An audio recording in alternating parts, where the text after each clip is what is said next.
Hello, everyone. Welcome. Hey, Marianne. Long time no see. Stephanie, oh my gosh, it's so good to see you. Hi. Hi, it's great to see you too. Donna, welcome. Vito, good to see you.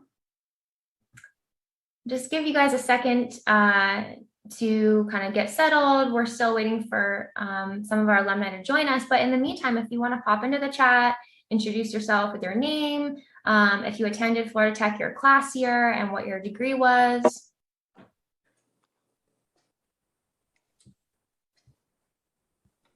Hi, Cindy. Hi, so good to see you. Good to see you too. All right, I think we need to stretch our typing fingers. More introductions. There we go. Thank you, Stephanie. All right, well, while you guys do that, I'm going to introduce myself. If you don't know me, my name is Jillian Leclaire, and I work in the Alumni office here on the Melbourne campus.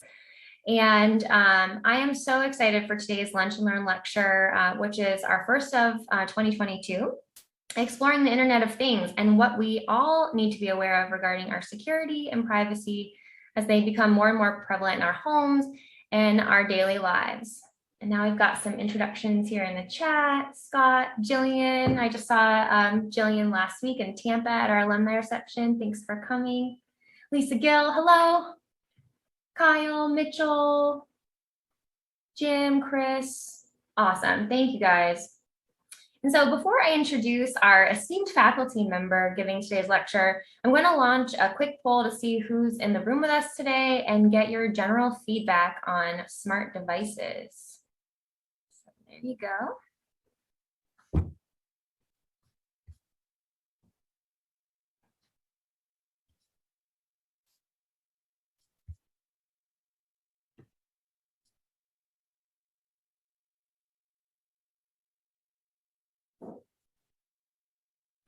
Hey, Paul.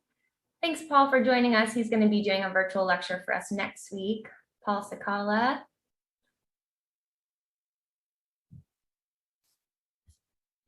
All right, we're getting results in. I'm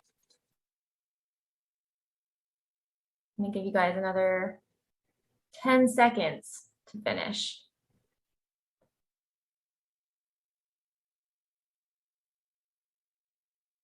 5, 4, 3, 2, and 1. Okay, so here are results. It looks like we have an even spread of alumni throughout the decades, with a lot from the 70s, 80s, 2000s, and we have a lot of recent grads from the 2010s. So thank you all. Where do you currently live? 52% live in Florida, 23% in the US on the East Coast, 19% for Central US, 6% joining us from the West Coast. Thanks for popping in early in your schedule. And looks like we're just domestic today, nobody international. All right, down to the nitty gritty. Do you currently possess any Internet of Things, IoT devices? 42% of you said more than I can count. 48% said a few. 6, absolutely not. And 3%, I'm not sure, but I'm about to find out. We are indeed about to find out because I'm sure we have more than we think we do. Do you think IoT devices compromise your security and privacy? 3% said no. 39% said yes, but the convenience is worth it. 52% said yes, so I'm hesitant about using them. And 6% said, I'm not sure, but I'm about to find out. That's right. Okay, so now with that, we kind of know where everyone is on this topic. I am so excited to introduce our faculty presenter, Dr. TJ O'Connor, who is the Cybersecurity Program Chair at Florida Tech. He leads a practice-based curriculum for cybersecurity and serves as the lab director for the IoT Security and Privacy Lab. His research investigates information security education, the vulnerability of Internet of Things devices, wireless protocols, and software-defined networking. Dr. O'Connor served 20 years as an Army officer, retiring in 2019 at the rank of Lieutenant Colonel. His service included an academic appointment to the Electrical Engineering and Computer Science Department at the U.S. Military Academy, and 4 assignments supporting the Special Forces from the tactical level in Afghanistan, and culminated as the Chief Information Officer for the 1st Special Forces Command Headquarters. Thank you so much for your service, Dr. O'Connor. And Dr. O'Connor is the current coach for the United States Cyber Games team, as well as our very own cybersecurity team at Florida Tech called FitSec, who are the current National Cyber League champions, beating over 3,900 teams to secure the top spot in the nation. If that isn't an impressive resume, I don't know what is. So Dr. O'Connor, thank you so much for agreeing to give this special lecture for our alumni today. We really appreciate you sharing your time and expertise with us. Over to you.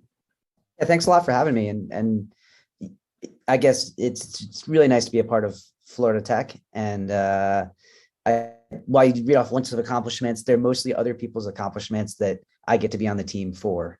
The students we have at Florida Tech are absolutely phenomenal, and I would never try to take away from the things that they earned. When they won the national championship last year, I was 7 of some of the brightest students in the nation, and they did phenomenal. But that is not my win, that is their win. Incredible. I'm happy to talk today about IoT devices or Internet of Things devices. And you want me to start sharing the screen? Yep, go ahead and share.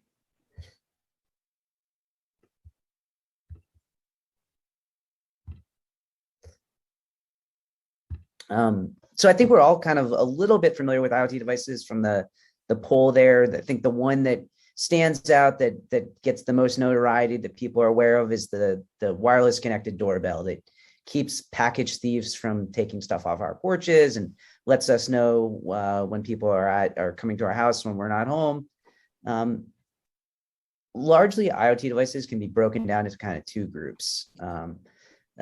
We think of them in terms of sensors and actuators. And so sensors are things that measure the environmental or physical measurements.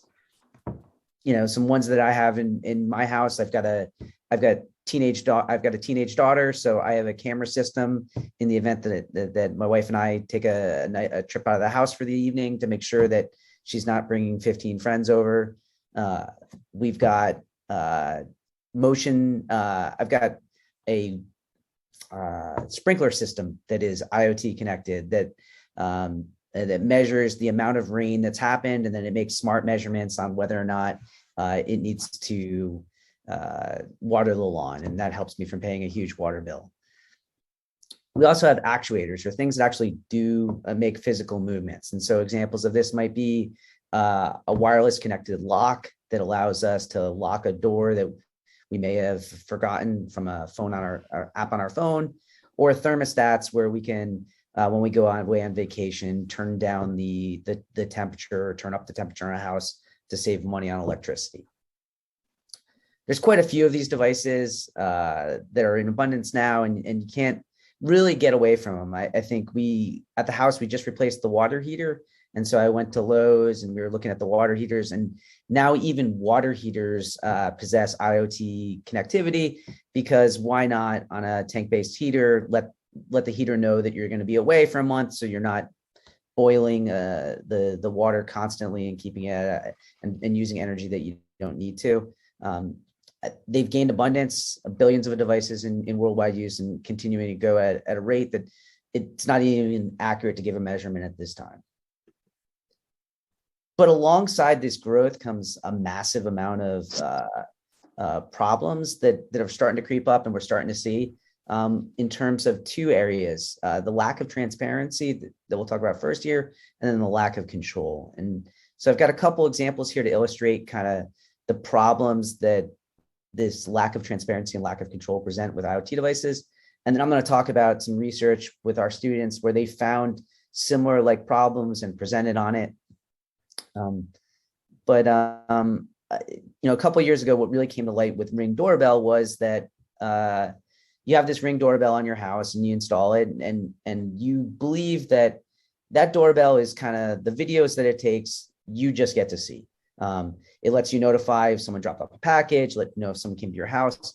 That video is sitting on a cloud-based server, and it's stored there for an indefinite period of time. That's really up to Ring and the AWS cloud provider that houses that video. And what we started learning a couple of years ago was that Ring was you could argue in good faith or not in good faith, but they were partnering with law enforcement to provide access to doorbell cameras without warrants. And so if a crime had been committed within a half square mile or within a 12-hour period, Ring had a partnership with 400 police programs where they could share that video without a warrant. And that causes some concerns for privacy activists and people that question whether or not that violates the Fourth Amendment. And kind of a high level example of where that kind of failed was during some protests in the summer of 2019, where some Black Lives Matters protesters had the camera systems turned on them essentially, and the Los Angeles Police Department was able to get a large amount of video from Ring without warrants to figure out what was going on, and that causes concern because when I buy a camera system, I for my house, I intend for it to be kind of just myself. Like I get the video. I never really understood or thought that video was opted into a program without my consent that allows people to gain access to it. Ring's made some changes to their privacy policy over time, and now you have to opt into that program. But this is a great example, kind of illustrative of how you really don't know what's going on in the back end. Another really good example of this is what happened down in Texas. Obviously, Texas, like us, suffers from massive heat waves, and the power companies struggle to figure out how to deal with heat waves that they can't predict and getting energy in efficiently as quickly as possible. And so what they looked at was creating a program where they could opt people's internet connected thermostats into this program. And as soon as a massive energy spike occurred, what they would do is they would remotely turn up the heat on people's thermostats without even letting them know. And the thought is that even if they raise everyone's house 10 or 15 degrees, it's okay because that's better than everyone having a blackout. Not necessarily bad in thought, not malicious in nature, but one of the things they didn't do was tell their customers that they were doing this. And so this really is at the heart of kind of what goes on with IoT, is that there's all these things happening in the background, and people are making sometimes in what may be very good, benign, good intention decisions, but not informing the customer base of what's happening. In some cases, though, where it's really bad is when consumers lose a lack of control. And so a horrific, terrible story that happened last year came to light.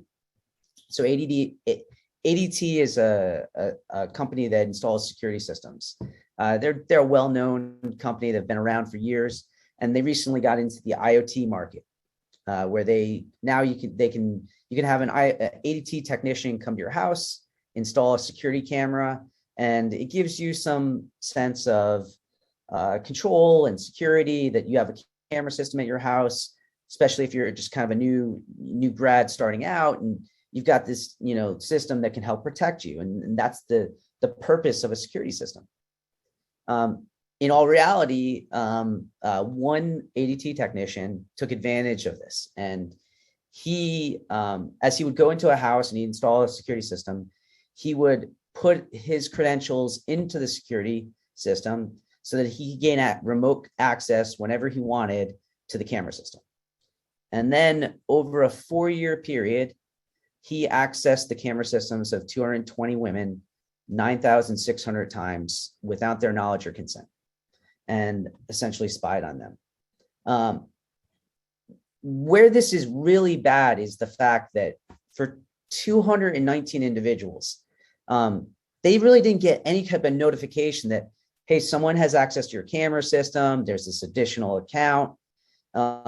He would, when he would set up the camera systems initially, he would tell them, oh, I have to put my credentials in there to set it up. And they would say, oh, okay. But then they would never get any advance notification that that ended the second he walked out of the house. On the 220th individual, She said, this doesn't sound right to me. I don't know why he would need access. She contacted the ADT company, and ADT did the right thing then. And they looked laterally across their network and they saw 219 users that he had access to. But that over the last 4 years that he'd been working as an ADT employee, he'd been accessing all these camera systems. He pled guilty in federal court. But what's kind of surprising is it really didn't make a lot of widespread news. It just kind of got brushed under the covers. This is a huge, massive invasion of privacy and done by a fairly well-known vendor. But it's indicative of what could happen and probably what's happening in other companies that people just aren't aware of. And it's not just, obviously my background is the military. There's another great incident here that kind of brings to light this issue. And that's, I think it was 2018, maybe 2017.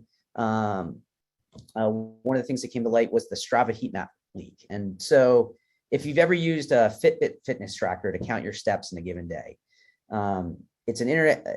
My daughter uses this for soccer practice and running to make sure that she's getting enough miles in the week. It wraps around your wrist and figures out you ran 4 miles today, or you biked 6 or whatever. It helps you kind of keep track of your fitness goals for the week. And so these things gain widespread popularity, especially in the military where people are trying to stay active and stay healthy. It gained a lot of popularity. In 2017, what someone discovered is all of that data that was coming from Fitbit devices was going to one central repository called Strava. And that Strava map was actually being published publicly in a worldwide location. Now, there was nothing malicious about that. Strava was like, hey, check out the areas in Austin where people like to run, or check out the areas that are great for biking in Florida. The problem is then when you lay that against a military operations, people were able to discover the location of clandestine units for deployed, intelligence safe houses. They found Russian units in Syria, Turkish patrols in Syria, covert bases across the world. And someone published all of that and said, these are very interesting locations where people are exercising, where most of the average person does not have this level of technology. And so, even in kind of these security conscious environments like the military, we've just gotten it wrong with understanding what the threats IoT poses. So thanks to the generosity of the university, I started here about 2.5 years ago, and I was able to stand up the IoT Security and Privacy Lab. We went with a couple of my students and our team, and we went to Best Buy and got on Amazon, and we went out and bought every IoT device that was available for sale. And we just cleared out the shelves of Best Buy, and then when that wasn't enough, we started ordering on Amazon, and we started ordering some foreign devices as well.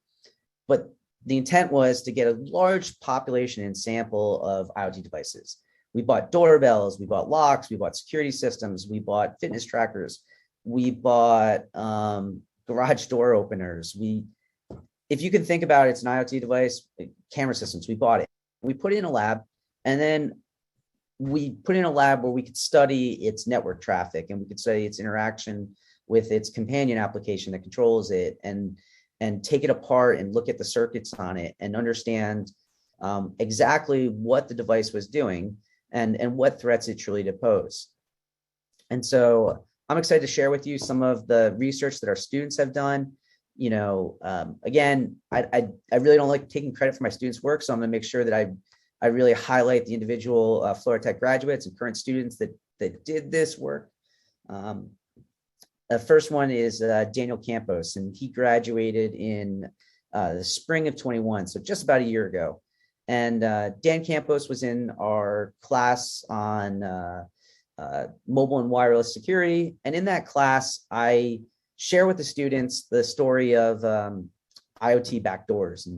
And I guess I'll go into that in a little bit here in a second. But after sharing a little bit of that research, Dan kind of went about, wondered, could he discover some IoT backdoors in devices himself? And he went about dumping the firmware of a camera system. And so that in this case, the firmware is the software that's running on the physical chips of the device. And there tends to be some really easy ways of copying that software right off the chip. You actually kind of attach this chip clip to it that looks like a thing that closes a potato chip bag, but you put it right on the device and you read off all the software on that chip. And then from there, we can figure out what the device is doing by reverse engineering it.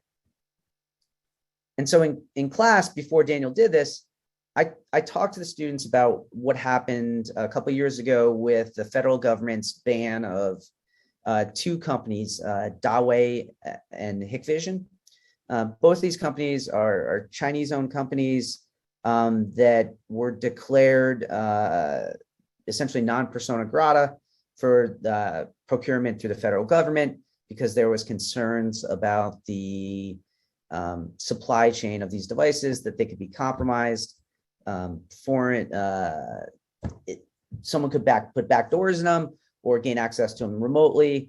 And so in 2019, the federal government banned the use of camera systems from Dawei and Hikvision. And then last year, they went on to add 3 more companies, and they stated that these 3 companies, total 5 companies, were considered a national security risk due to the backdoors in them.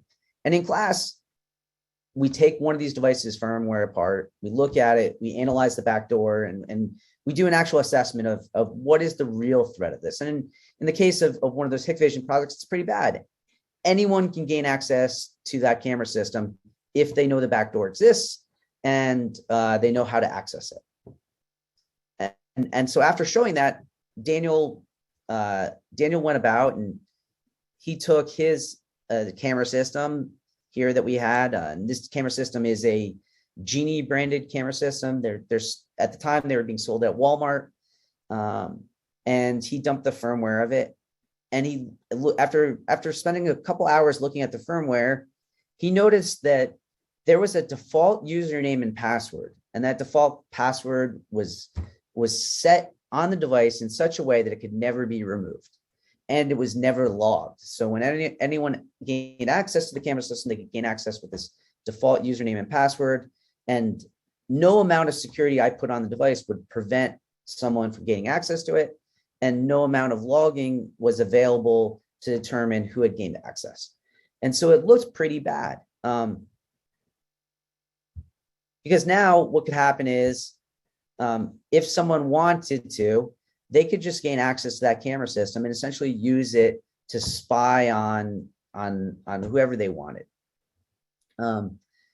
We looked into it in great detail, and it looked like what the vendor may not have been malicious in nature, but what the vendor did was the vendor went out and upon standing up a new company, they went out and they bought a development board that offered them the opportunity to get their company up and running fast, and gain access and share their get their product to market. And it looks like they got a board that had some legacy problems on it, that had some backdoors on it, and either by not doing the due diligence to remove those backdoors or not being aware that they were there, as soon as they stood this camera device up, anyone gains access to it. And they actually never, in that particular camera, they never fixed it. We contacted the vendor. We went through a series of kind of letting them know about it, and they didn't fix it. They declared the product obsolete, and then they kind of went forward with some of their newer products, of which we found 4 more vulnerabilities in. In that case, the vendor, made a lot of mistakes, and some may have fallen. It's hard to tell if they're malicious mistakes or they're benign mistakes, but even companies that really want to do right by security sometimes get it absolutely wrong. And so I was walking with the family in Walmart one day, and I can't do this anymore. I can't go to Walmart and go near the IoT aisle because it ruins the day for everyone. And I saw this new camera system, and the camera system was being branded as a secure camera system. And so I picked up the box and I looked at it, and it said, basically, we're this new camera system, and we recognize that there's a lot of flaws with IoT devices. So we put this thing called a liquid crystal polymer lens on our camera system. And when you press a button, that liquid crystal polymer lens activates and it blurs the camera. So even if someone gets access, they won't be able to see your video, and it will obscure it. And there's no way of them absolutely ever seeing it. And I said, this is really cool. Like, this is a really well thought out thing. And I'm glad they've done this. And this shows a true compassion and concern for customers' privacy. So brought it to the lab, and lo and behold, we immediately found that there was a back door that we could get access into. Okay, but maybe we get access to it, but if the consumer had enabled the blur, we would still only get the blur. And we spent another couple hours on it, and we learned that if we issued a specific command to the device, it disabled the blur, and we could gain access to the device. So this well-intentioned company that built what they felt was like a consumer focused product that really was intended for security, we kind of took away from this that they didn't even understand the threat space. They didn't understand that someone that gained access to the internals of their camera could just disable this mechanism.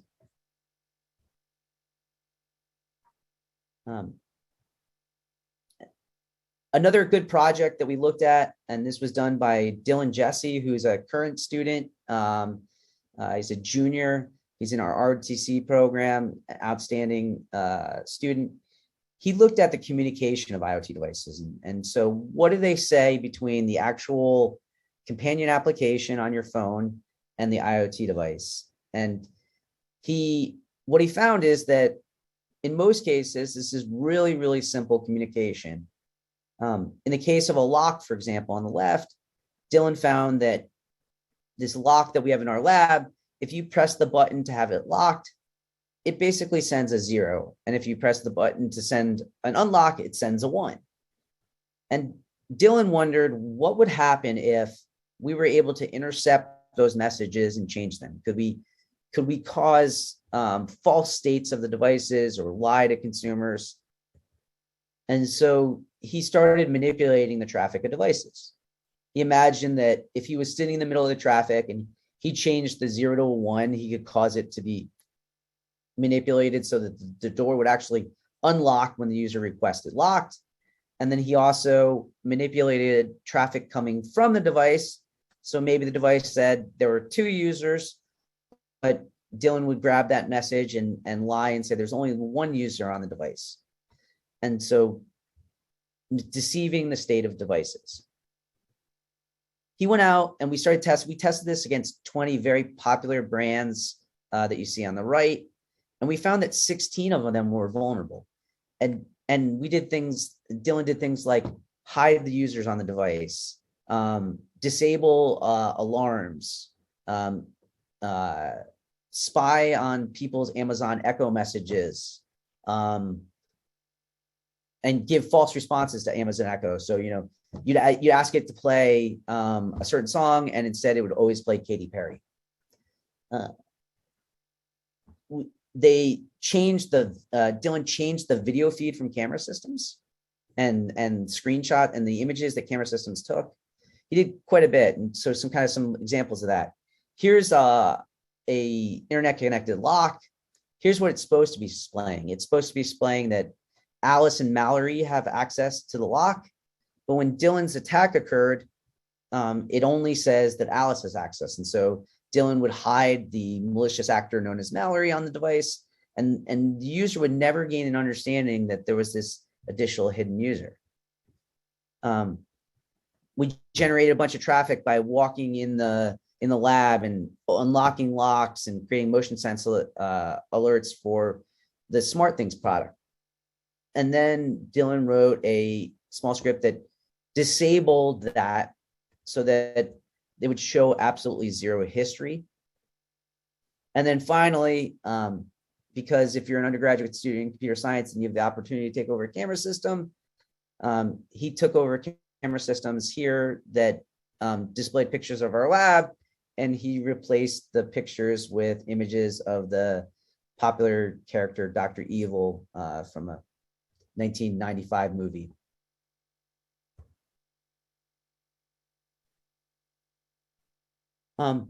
One really concerning thing is I had another student that looked at the problems IoT devices pose to intimate partner violence. And so where people share IoT devices and then for whatever reason they break up and they go their separate ways, how those IoT devices could unfortunately be being used to harass, stalk, or intimidate individuals.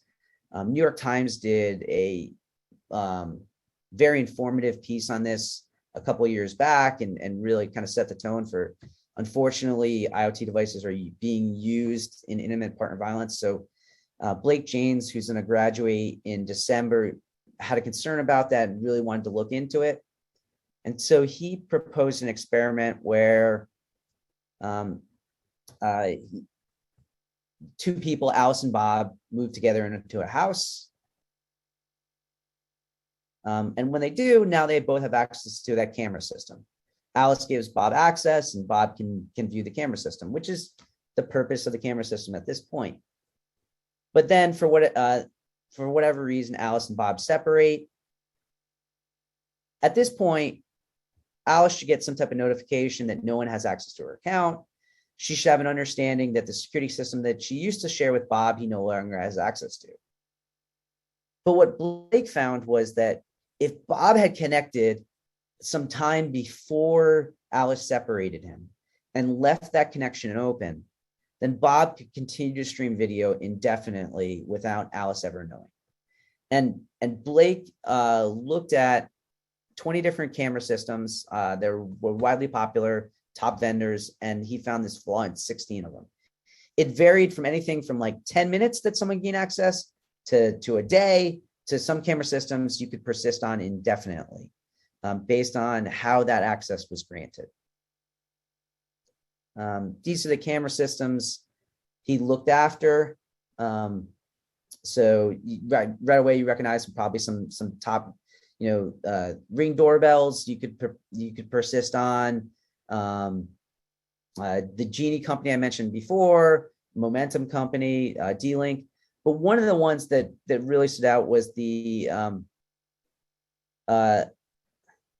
Nest camera system. You could, after a password, it didn't allow multiple users, but what it did is it allowed a password change. And so if Alice changed her password and Bob had a previous connection, Bob could stay on forever. So Blake went about notifying Google, which was the parent company for Nest, and we actually notified all the vendors. But Google came back and they said, absolutely, this is something we should have caught in our testing. We're a little bit embarrassed by it, but we really appreciate you letting us know about this and allowing us an opportunity to fix it before we publish. And so they awarded Blake a vulnerability reward. And so they paid him $3,133.70, which is kind of like a little pun because if you replace 3 with E, 1 with L, 3 with E, 7 with T, it spells elite. And that's Google's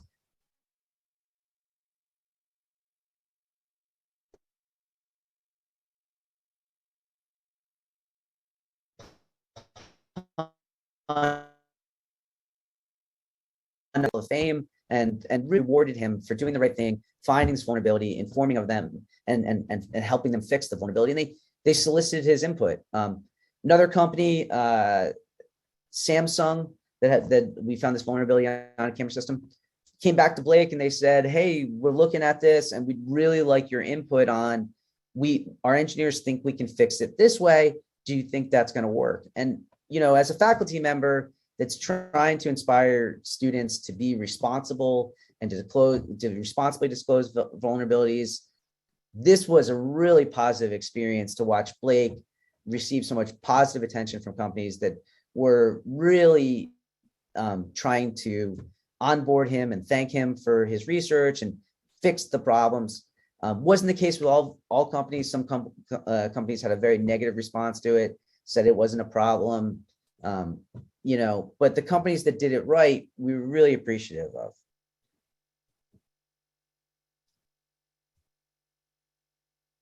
So overall, I think at this point, we have about 7 vulnerabilities that the students have in kind of the last 2 years have publicly disclosed.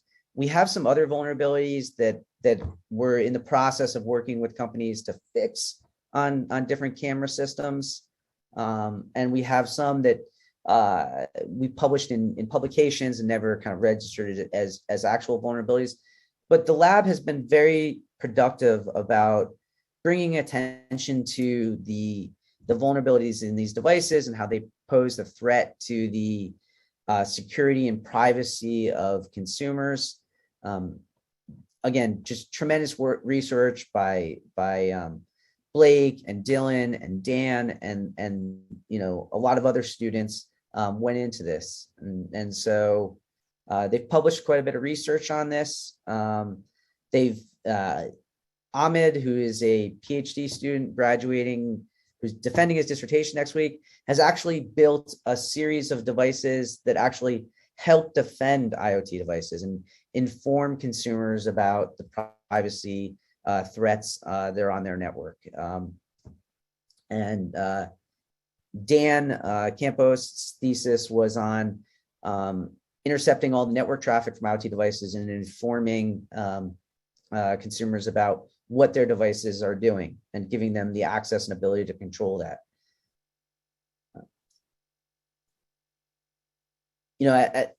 It's important for us that, while we're having a lot of fun finding vulnerabilities in devices and bringing them to light, that we propose solutions. And so the students published quite a bit of work on showing these solutions. I know that today I've kind of highlighted a lot of flaws in IoT devices. So I'm hoping that generates a lot of good discussion. I'm going to open up the chat window here, and I'd be glad to start taking questions. I know there's some there, so I'll walk backwards and kind of start with those questions. And feel free to kind of also, I don't know if microphones are enabled. I'm glad to just talk questions directly too. So, are Amazon Echo and Google Home hubs considered IoT? Absolutely. I think the definition of an IoT device is really something that implements either a sensor or an actuator. And in the sense of Echo, and it has the sensor of a microphone, and it listens to our voice and allows us to control things. And the hub is kind of the same thing. Garage door openers. I have an app on my iPhone which could allow me to remotely unlock my vehicle. Is that considered to be an IoT app? Yeah, absolutely. In fact, there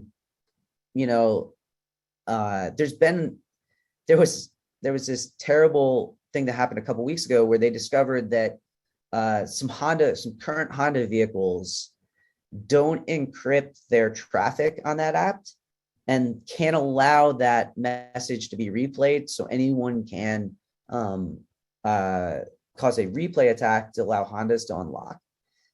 There was a similar problem a couple years back with Jeeps that had a similar lack of encryption on their devices. But I think both cases vendors are implementing fixes, but it really speaks to this idea that we're really on in the design of these things, the lack of regulation of these things, and truly the lack of understanding of the threat space that actually exists.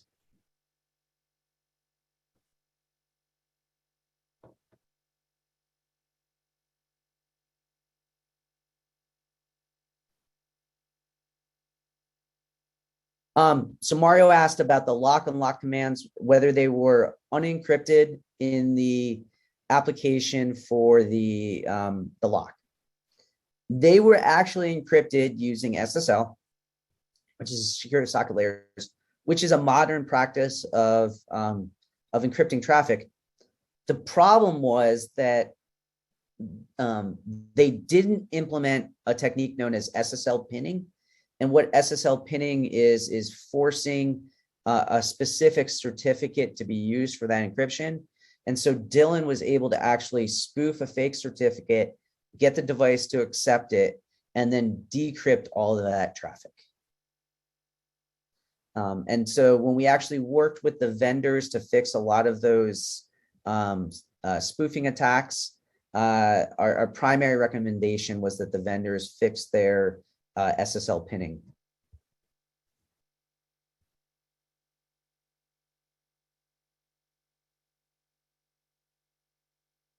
Yeah, so ICS in industrial industry, we protect systems deciding what target level security, and we kind of categorize threats leading up from human mistakes to nation state. There isn't something similar that I'm aware of for IoT devices. The NIST has gained some access for publishing standards about the security of IoT devices, and that's getting better, but they are not a body that can comply regulatory compliance. And without that, we run into some issues about making sure that the companies that put IoT devices in a box truly do what they say they do.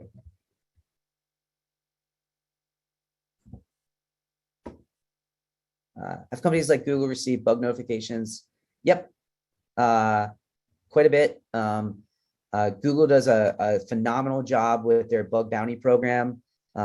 We had a very positive experience with that, working with them to let them notify when the vulnerability, when we were going to publish the vulnerability in an academic publication so they could get a fix in place in advance.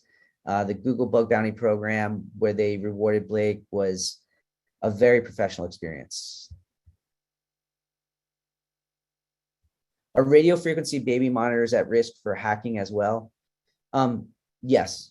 So in most cases, radio frequency baby monitors don't employ encryption or frequency hopping or any of the techniques to obscure that. And in most cases, if with a small software-defined radio, you can intercept the communication of a RF baby monitor, and you can also insert communication into that. In our wireless security and mobile class, that's one of the demos we do. We set up a couple of baby monitors and we intercept the traffic between the two of them. What language are most of the devices written in? It varies. In the reverse engineering of a lot of these devices, we find them mostly the firmware is written in C, and it's compiled as either ARM or MIPS. Have we looked at blockchain, Helium, or LoRaWAN? We've looked at LoRaWAN a little bit, but not enough to speak intelligently about it this time. Are cordless phones vulnerable? Really depends on the implementation. In some cases, yes. In some cases, no. Our federal agency that tests these devices, NIST is responsible for putting out standards, but not necessarily testing devices. Any device that transmits has to go through the FCC, obviously, but they're not really as focused on this. FCC is making sure that it's not going to cause things like interference to pacemakers, and they're not really worried about the security aspects. When garage door openers went from dip switch to rolling codes, was that driven by government or mandated? I don't know. Should IoT security be federally mandated like speed limits and seatbelts? Absolutely. Without a regulatory body in place that's going to require vendors to perform some set of testing, think of, the example I use a lot is, we have a refrigerator at my house. That refrigerator goes through a series of tests where they drop it from 10 feet, they roll over it. Someone opens the door 1,000 times, or a mechanical thing opens the door 1,000 times to make sure it doesn't tear off, before that can be a product and sold in a store. Yet I'm allowed to have a microphone or a camera system that's allowed to be placed in my home, and it never once gets touched by an external regulatory body that tells me about the security of that device. How do we prevent our echoes from spying on us? Full disclosure, I have about 6 echoes in our house. We enjoy listening to music and enjoy having the Echo play it for us, and we totally give away our privacy at my own home for the benefit that provides. I think at some level, the only true way of protecting yourself at this point, and knowing that someone doesn't have access to that data, is to turn the thing off when you're not using it.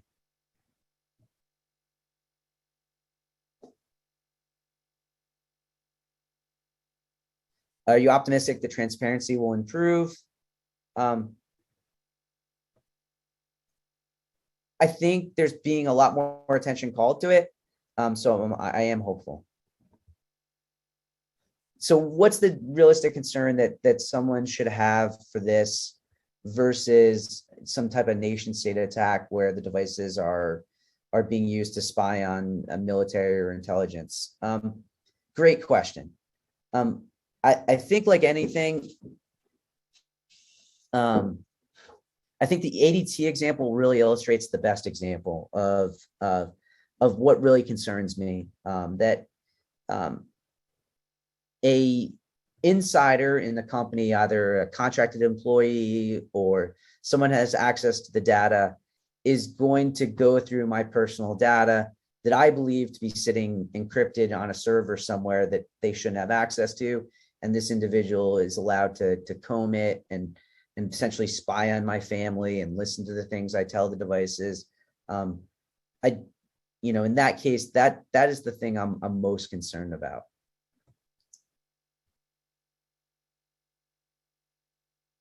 What are the risks of hacking into home medical devices?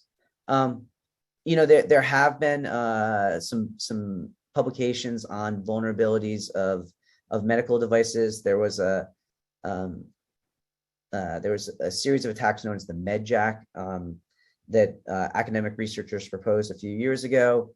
In fact, I think my father's own pacemaker had to get patched at one point due to a Bluetooth vulnerability.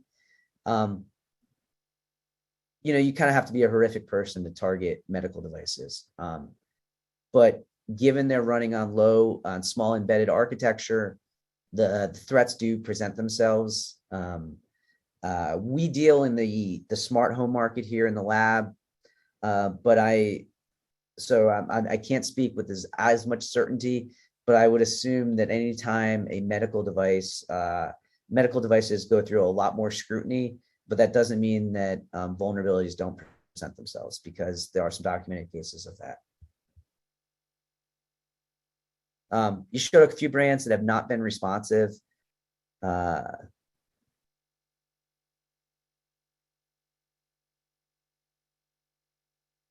Yeah, I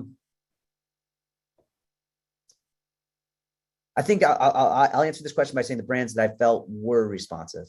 So the brands that were responsive, Samsung was very positive about informing them of the vulnerabilities, about putting fixes in place.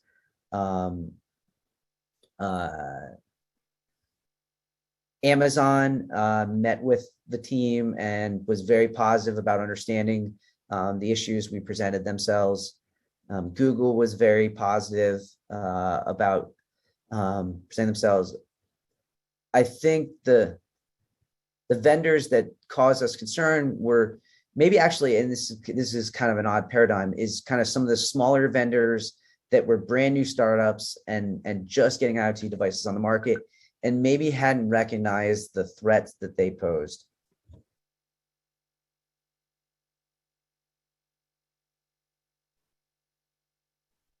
What's the safest type of video baby monitor?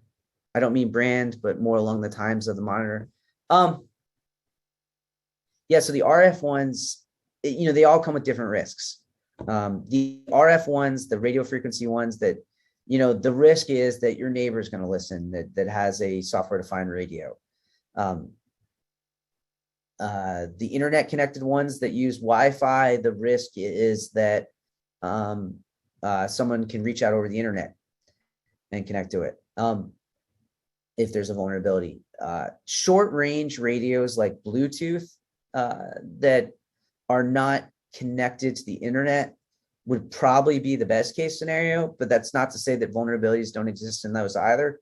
It just reduces the attack surface because the attacker would need to be in closer proximity, and the Bluetooth protocol, because it hops in different frequencies, is a little bit harder to attack.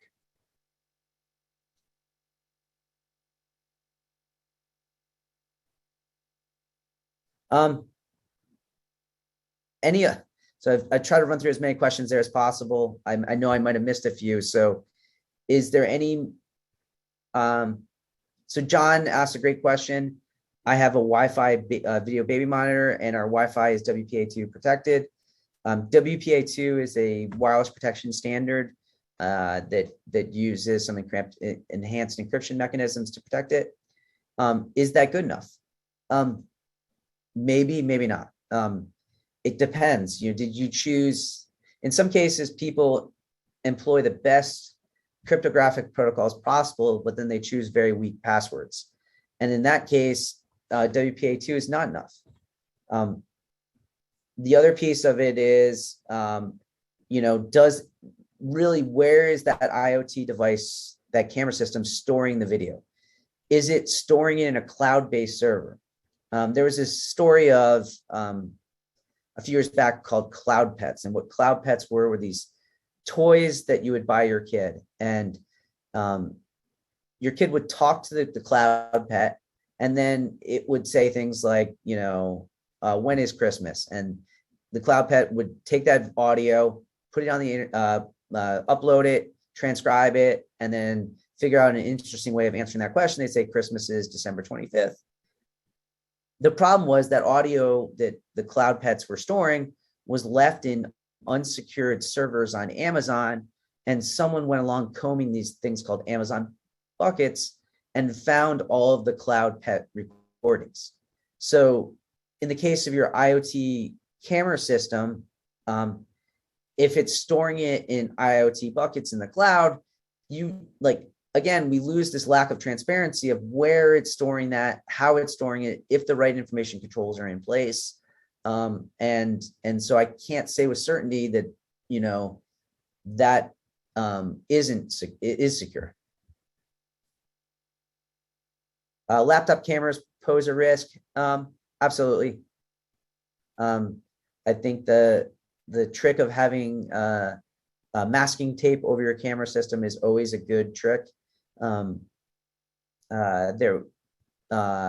If someone has the ability to gain access to your camera system, just like Zoom does, it can turn on the camera and they can record you. So if that's a concern, then I would certainly prevent that concern by mitigating as best as possible by either disabling that or getting a laptop without a camera system.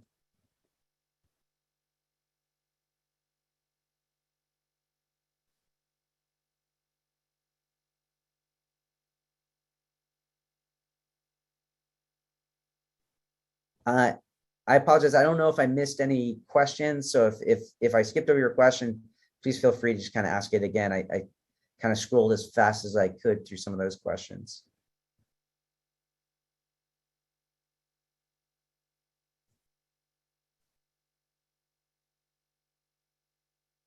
Great question from Mitchell. Is there a way to increase your network security versus security around your IoT device? Absolutely. And this is something that we've looked at a lot in our lab is, can we put things like security mechanisms in place on network-based devices that essentially act as governors for all of your traffic and don't allow your camera to gain access, and so essentially pauses your camera unless you explicitly tell it to transmit, or pauses your microphone to transmit. And we've published some research on this. Eventually, we'd love to make it into an actual product someday that is available to consumers. It takes a lot of work and heavy lifting. So it takes specific devices. So not necessarily available just yet. HomeKit does have some mechanisms for that. HomeKit being the Apple ecosystem.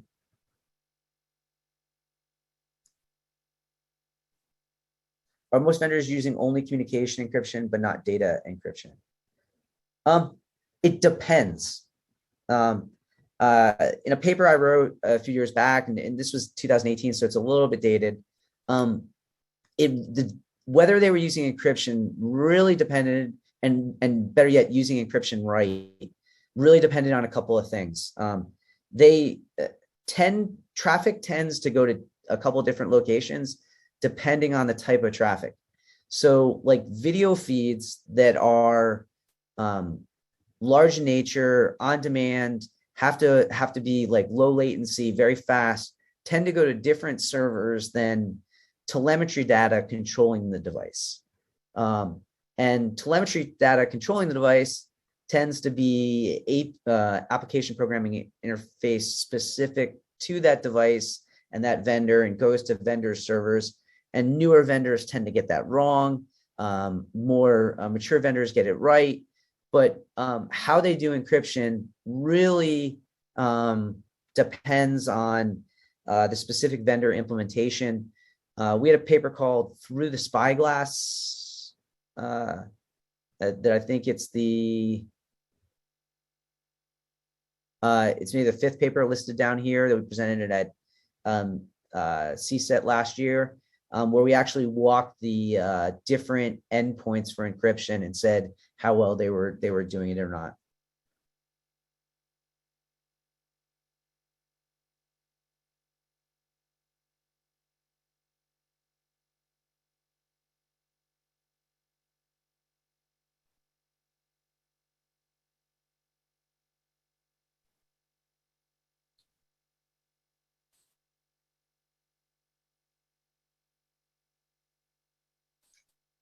All right, well, I think you got to all the questions. It's something that I wanted to follow up. Stephanie had asked a question about recommended brands. Does your lab publish kind of like a list, like say I'm looking for a doorbell? Do you have a list of like the certain brands that you recommend, like per category? We don't yet. And the problem with that is we struggle with is over time, as the software is frequently changing in these devices, we would struggle to keep up with the certainty of different brands. That's definitely something we've looked into, and figuring out a way of doing that and making sure that it's constantly contemporary is one of the issues that we struggle with, because a vendor may be doing the right thing one day and new firmware update comes, and essentially we have to look backwards and treat it as an entirely new problem. And those updates come quite frequently for IoT devices in this new market. So we haven't been able to get that kind of constant recommendation safe. Gotcha. That makes total sense. So basically, any smart devices that we welcome into our lives, we should all be aware that there's a potential. If we want to kind of mitigate that, we can turn the device off, unplug them. We can cover our lenses. Anything else I'm missing to kind of sum up? Yeah, I think that, just operate under that general assumption that at this point it's a very naive market. Vendors are making malicious and benign mistakes. So anything that we really are transmitting or an IoT device has access to, we need to weigh the risk of that versus the benefit or use case for it. I am not concerned about someone taking over my sprinkler. Maybe my water bill goes up that month, but I'm probably willing to bet that the water company is going to understand and not charge me.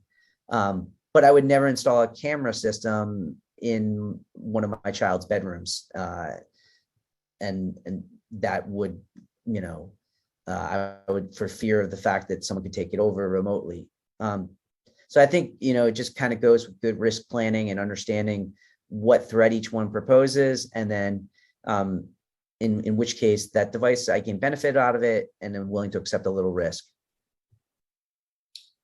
Awesome. Well, great information. Thank you so much again, Dr. O'Connor, for taking the time to have this presentation for all of our alumni located throughout the country. I know from looking at everyone's smiling faces and nodding heads that they all really appreciate it as well. So thank you so much. And as I mentioned in the chat, I will share this recording either this afternoon or tomorrow morning so that you can watch it again or share it with a loved one if you'd like. All right. Everybody have a great day. Thanks, Dr. O'Connor. Thank you. Take care, everybody.